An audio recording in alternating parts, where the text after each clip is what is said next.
He always had this sort of mask at funerals. The mask was such that it was impossible to work out what he was thinking.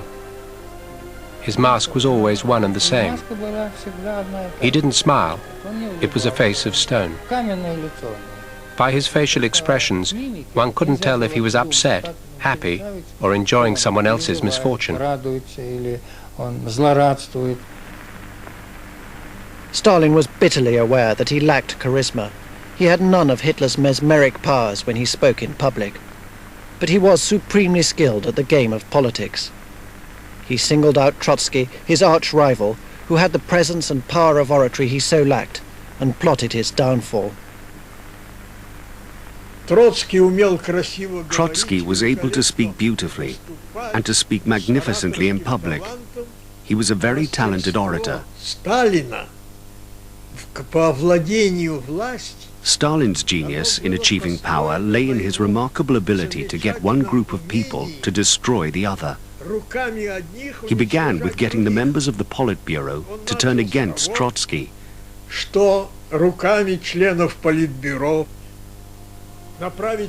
Trotsky was driven out of the Politburo and expelled from the party. He was destroyed. After the destruction of Trotsky, Stalin would turn against those in the Politburo who had helped him and destroy them too. Stealthily, but with absolute ruthlessness, the General Secretary of the Communist Party built up the complete and arbitrary power that has scarcely been equaled in modern times, except by one man, Adolf Hitler.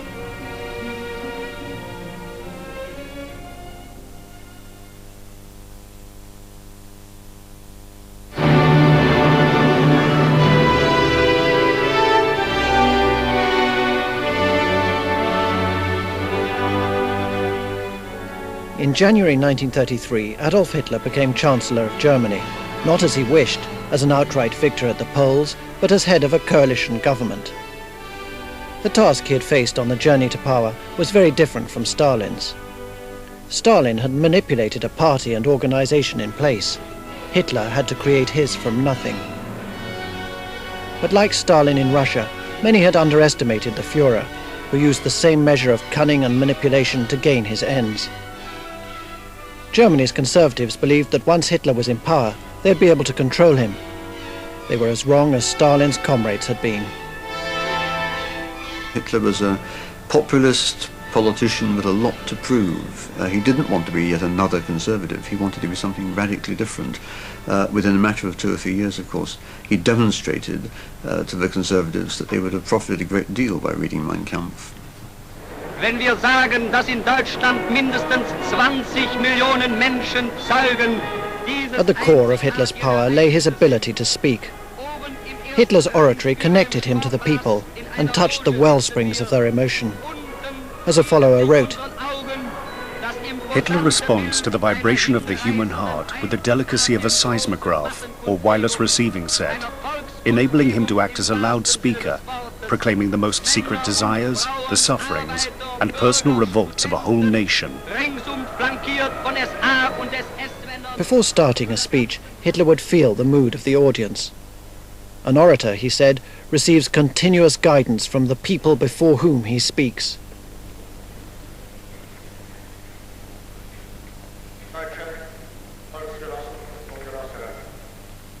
It was the combination of the build-up of emotion together with Hitler's theatrical gestures that gave the speeches their intense power. In uns selbst allein liegt die Zukunft des deutschen Volkes. Wenn wir selbst dieses deutsche Volk emporführen durch eigene Arbeit, durch eigenen Fleiß, eigene Entschlossenheit, eigenen Trotz, eigene Beharrlichkeit, dann werden wir wieder emporsteigen, genau wie die Väter einst auch Deutschland nicht geschenkt erhielten, sondern selbst schaffen mussten.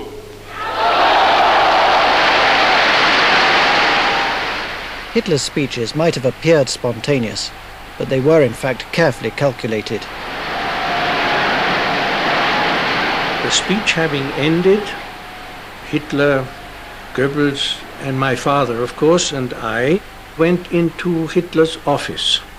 And here he was, half an hour later, 35 minutes later, perfectly rational, recalling the effect that some of his statements had had, and instructing Goebbels to bring into sharp relief certain parts and leave others out, and so forth. I thought this was quite extraordinary.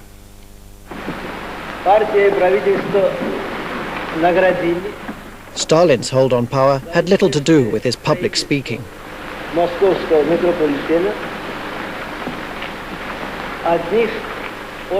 Stalin had a number of political talents, among which we can't really include oratory. To the end of his days, he spoke with a thick Georgian accent. He spoke with a lack of fluency.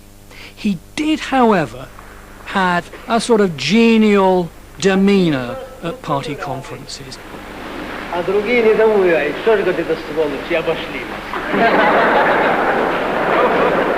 But it's inconceivable that he could have stood up at a Nazi rally, as Hitler did, and roused people to their feet.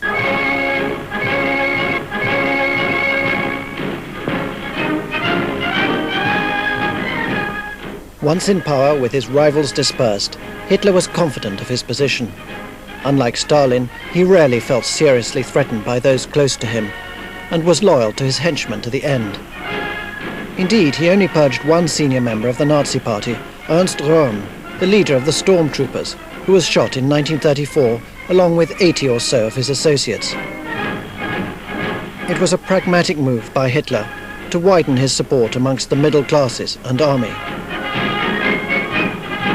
He was a revolutionary, and that's the right to purge the party. They do it everywhere. The so admired French Revolution was purging continuously and killing people, about 30,000 with the guillotine. No, so in compared with that and what happened in Russia, Hitler was a Sunday school man.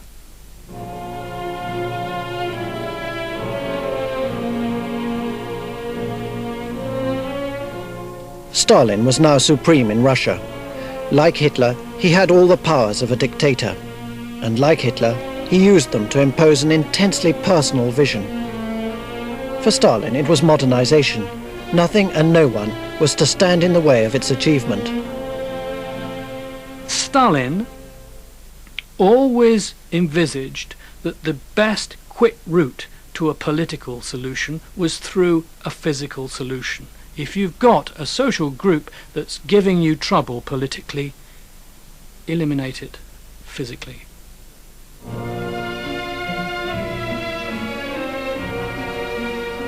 Ideologies need their enemies. Hitler's were outsiders, Jews, Marxists, gypsies and homosexuals.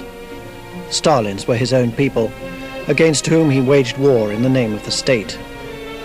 He regarded the Russian peasantry, especially the richer kulak smallholders, as rural capitalists holding back the revolution. Millions of peasants were uprooted from their homes and forced into collective farms and the new industrial cities. The result in the Ukraine, one of the most fertile regions on earth, was starvation.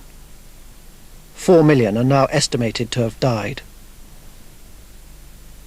Таких людей, как Сталин, вообще не было в истории человечества. Это был дьявол. In the history of mankind, there's never been anyone like Stalin. He was a devil. He wasn't a human being, nothing of the sort. Not even during the Inquisition, the reign of Nero and so on, was there anything on the same scale of cruelty and perfidy.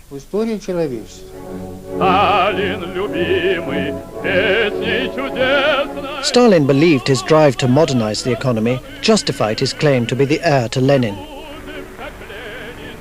In a series of 5-year plans, he set impossible goals. The building of vast capital projects, canals, dams, railways, and the creation of entire new industries. Russia was brought into the modern age, but the advance was only made possible by slave labor.